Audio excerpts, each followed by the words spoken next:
Hello everyone, কেমন আছেন সবাই? আশা করি সবাই ভালো আছেন। চলে এলাম আমাদের কক্সবাজার ট্যুরের থার্ড পার্ট নিয়ে। আজকে আমাদের কক্সবাজার ট্যুরের দ্বিতীয় দিন। তো সকাল সকাল ঘুম থেকে উঠে ফ্রেশ হয়ে হোটেলের কমপ্লিমেন্টারি ব্রেকফাস্ট করতে চলে এলাম।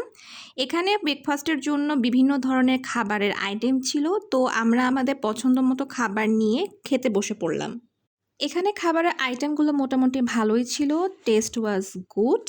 আমি নরমালি আমার ডে টু ডে লাইফে ব্রেকফাস্ট আসলে এত সকালে করি না, বাট বাংলাদেশে ম্যাক্সিমাম হোটেলগুলোতে আসলে কমপ্লিমেন্টারি ব্রেকফাস্টের জন্য একটা ফিক্সড টাইম দেওয়া থাকে। লাইক এই হোটেলের কমপ্লিমেন্টারি ব্রেকফাস্টের টাইম ছিল সকাল ৮টা থেকে সকাল ১০টা, তো আমরাও এই সময়ের মধ্যে আসলে ব্রেকফাস্টটা করে নিলাম।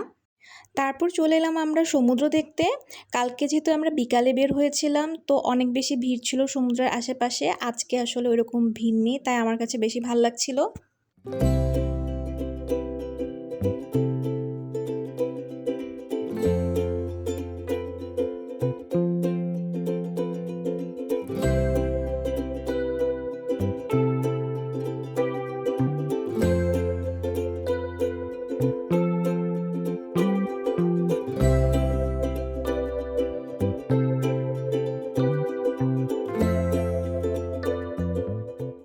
আম্মু শুরুর দিকে একটু ভয় পাচ্ছিল ভিতরের দিকে যেতে, কারণ আম্মুর কাছে মনে হচ্ছিল ভেতরে গেলে হয়তো ডুবে যায় কিনা। বাট আম্মুকে বললাম, না আম্মু একটু সামনে যাও, তোমার কাছে অনেক ভালো লাগবে।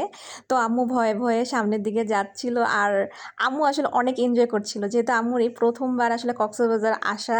আম্মুর কাছে প্রত্যেকটা অভিজ্ঞতাই আসলে নতুন। সো আমরা অনেক মজা করেছি দুইজন, পানিতে অনেক ঝাপাঝাপি করেছি, পানি ছিটাছিটি করেছি, অনেক ভালো লেগেছে আমাদের।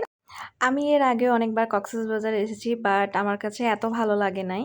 আম্মু আর আমি দুজন মিলে মানে মোটামুটি অনেকটা সময় আসলে সমুদ্রে ছিলাম। আমরা অনেকক্ষণ সমুদ্রের পাড়ে বসেছিলাম।